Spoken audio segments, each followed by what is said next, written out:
छत्तीसगढ़ के गरिमा ल बनाए के खातिर गांव-गांव म एकादशी तिहार के गरिमा बनाए खातिर जनमानस मन कार्तिक महिना एकादशी के दिन देवउठनी एकादशी व्रत ला धार्मिक भावना में पिरो के मनाए गिसे। एकादशी तिहार के दिन बिहना ले गांव-गांव म देवउठनी तिहार के आगाज हर जन जन तक उजागर होत रहिस, जहां बड़े बिहना ले चौक चौराहा के दुकानदारी मन में रौनकता हर बिखरत रहिस, जहां मेर एकादशी तिहार खरीदी बिक्री म रौनकता के झड़ी हर खिलत नजर आइस।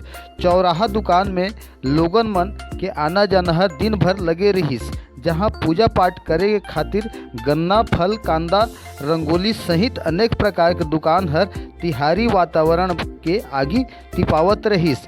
जहां एकादशी तिहार के दिन हर घर के गृहिणी मन माई लोगन मन अपन अपन घर के मुहाटी माँ लक्ष्मी के चरण पादुका के आराधना झूठी लिपाई करके और रंगोली से रंग रोगन करके छाप के उपासीन लोगन मन देवउठनी एकादशी के दिया ला बार के अपन अपन घर में देव पूजा और देव धामी ला अगरबत्ती नरियर पूजा पाठ फूल अर्चना करिन है और देव उठनी तिहार एकादशी ला मनाइन है।